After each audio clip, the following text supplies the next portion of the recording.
ये सारे पेपर जिन्हों का मैं जिक्र किया है हुण तक, ये सारे पेपर असीं पेश नहीं कर सकांगे, लेकिन इन्हां लेखां दे पेपर पुस्तक के शामिल होंगे।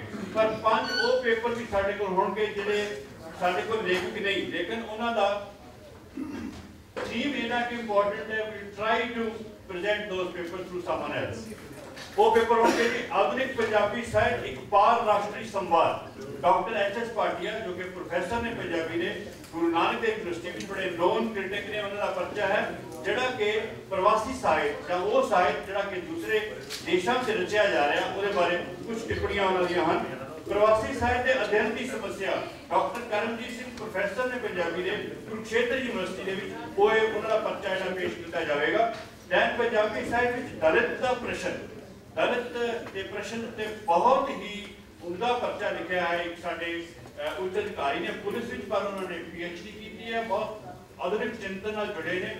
लेटेस्ट वाली किताब मिशेल फूको के उत्ते आई है, पंजाबी अकेडमी ने छापी है।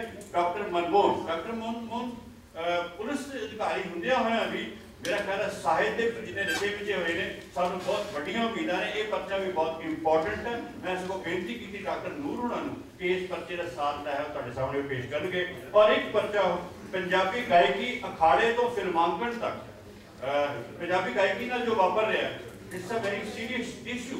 और उस सीरियस इशू के 2 पर्चे से पाए ने, एक गुरभजन गिल होना का, दूसरा पर्चा जो है वो है इन्हां दा मिस्टर दाहर सिंह का। लेकिन असीं एक पर्चा इत्थे पेश करांगे ताकि तुहाडे नाल गलबात हो सके। और आखिरी पर्चा जिहड़ा असीं इत्थे पेश करांगे उन्हां सज्जणां दा जिहड़े आए नहीं, वो होएगा पंजाबी भाषा ते साहित्य की संभाल। ये अमरजीत गरेवाल उन्हां दा पर्चा है। Amarjit Grewal is a very known critic और कल्चर नूं समझण वाले दोस्त ने। I think the guest is yes अभी लेडी है दैट्स समवन। जिस तरह मैं दस रहा कि दूसरा सैशन आफ्टर द इनैगुरल साडा होएगा, जिहदे विच डॉक्टर नूर कीनोट एड्रैस पढ़नगे।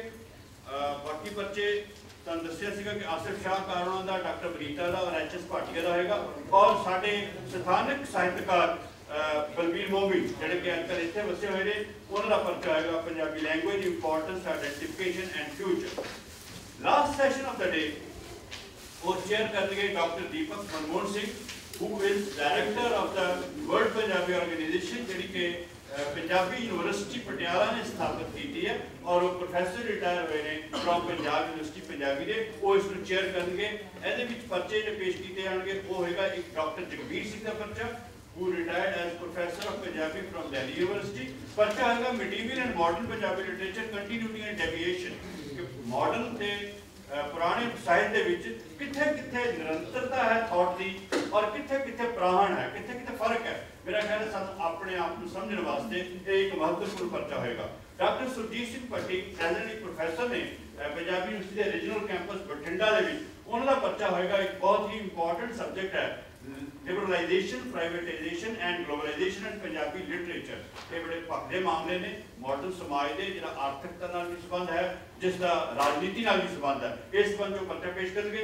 फिर डॉक्टर बलदेव धारीवाल जिहड़े कि आप एक बड़े मन्ने परमन्ने कहानीकार भी ने, who's also serving as professor in Punjabi university Patiala, वो भी पहुंचे हुए ने थे। Punjabi short stories new trends इहदे ते अपना पर्चा पेश करेंगे। डॉक्टर मनमोहन जिन्हां दा मैं जिक्र किया, उन्हां दा पर्चे का साथ डॉक्टर एस.एस. नूर पेश करेंगे। और डॉक्टर नार सिंह का पर्चा जिहड़ा उसका साथ भी अज इत्थे पेश किया जाएगा। This will be today's programme. कल के प्रोग्राम बारे में मैं दस दियां, सानू कुछ माइनर चेंजेस जिहड़ियां ने वो लोकां दी सुविधावां मुताबक करनियां पै रहीआं ने, और मैनूं पूरी उम्मीद है कि तुसीं कोऑपरेट कर सकोगे। कल जिहड़ा है पहला सैशन उसनूं चेयर करनगे आसिफ शाहकार, और इस पहला पर्चा होएगा डॉक्टर N.S. कौशल। Doctor N.S. कौशल भी प्रोफेसर ने पंजाबी ने, कुरुक्षेत्र यूनिवर्सिटी तो इत्थे तशरीफ लैके आएगी। दूसरा पर्चा होएगा सरदार सरवण सिंह होना दा, जिहड़े कि स्पोर्ट्स के बहुत ही इंपॉर्टेंट जर्नलिस्ट ने। सारी दुनिया में जिथे भी स्पोर्ट्स के मेले होंदे ने पंजाबियों के, वो उत्थे पहुंचते हैं। उन्होंने स्पोर्ट्स ऑफ पंजाबी के उत्ते एक बड़ा महत्वपूर्ण पर्चा लिखा। तुसीं नोट किया होना कि इस सारे प्रोग्राम के असीं लिटरेचर के नाल नाल लैंग्वेज, जर्नलिज्म और कल्चर के बहुत सारे इशूज जोड़े ने वो भी छुए ने। और मैंने ये दसदे बड़ी खुशी हो रही है कि मेरी गल हुई सी प्रबंधकां नाल, they have a very big plan, rather very big plan कि इस बार असीं कल्चर और लैंगुएज के इशूज़ को डिस्कस कर रहे हैं। मे बी नैक्सट टाइम वो हिस्ट्री पंजाब की हिस्ट्री के डिफरेंट इशूज़ को लैके गलबात करेंगे। उस तो नैक्सट टाइम हो सकता है असी कल्चर एग्रीकल्चर और इकोनॉमिक्स की जी इशूज़ इन्वॉल्व ने उन्होंने गल होएगी, सोशियोलॉजिकल इशूज़ से गल होएगी। तो एक मूवमेंट शुरू करने का विचार है ताकि पंजाबी हर किस्म का पंजाबी एक प्लेटफॉर्म से इकट्ठा होकर अपनी गल जो मन च आउंदी है वो कह सके और कलैक्टिवली असीं 5-6 वॉल्यूम प्रोड्यूस कर सकिए जिन्हें बार सानू पता लगेगा कि दरअसल असीं पंजाबी हाँ की साडियां संभावनावां की ने, साडे असीम संभावनावां ने ते जे तुसीं माइंड ना करो तो साडे बहुत सारी लिमिटेशन भी की ने।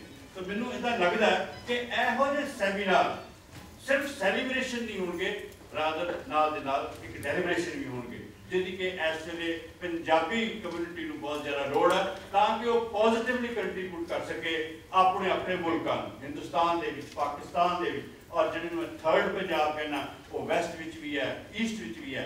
इत्थे जिन्ने पंजाबी ने ये अपने अंदर एक झाती मार के जिथे अपने ते गर्व कर उत्थे अपने आने वाले समय वास्ते कुछ जिहड़े है नवीं पॉलिसीज़ कोई नवे तरीके सोच सकन। यंगर जनरेशन साडी जिहड़ी है असीं इहदे बारे बहुत कुछ सोचना है। एक सच्चाई है कि यह पंजाबी मावां दे बच्चे ने, लेकिन यह भी एक सच्चाई है कि इस मुल्क दे विच हौली हौली पंजाबी भाषा तो ये थोड़े थोड़े दूर होंदे जाणगे।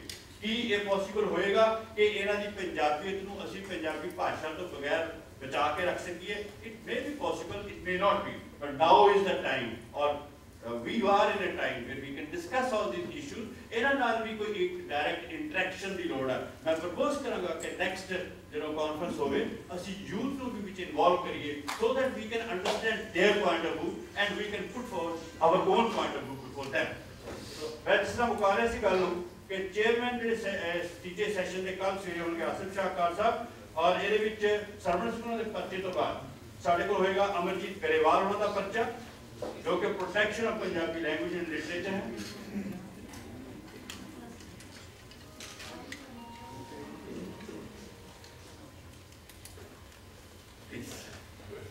I think Mr. is about to arrive.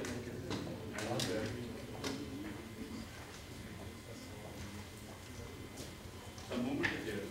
The city.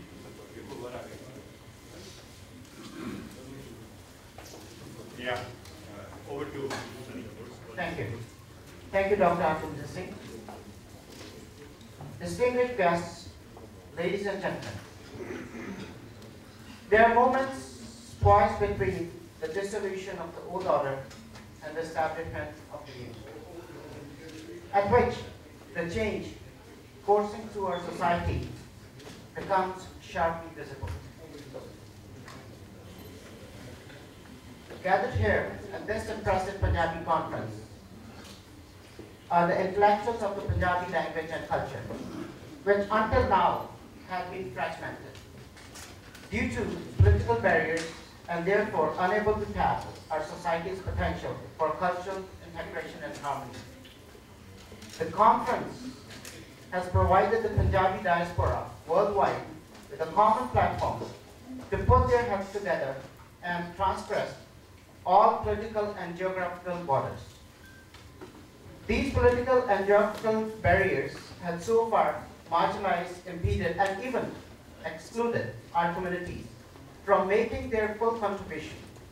But our beloved country, Canada, has brought the Muslim, Hindu, and Sikh Punjabis together once again and made us feel proud of our Punjabi heritage.